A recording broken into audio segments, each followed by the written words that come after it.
How to see Pinterest history.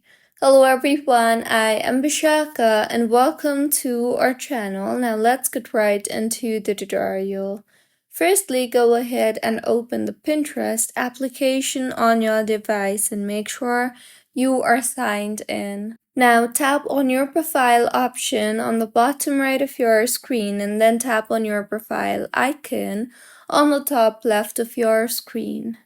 You will then be led to the settings page. Here you will see the option for refine your recommendations.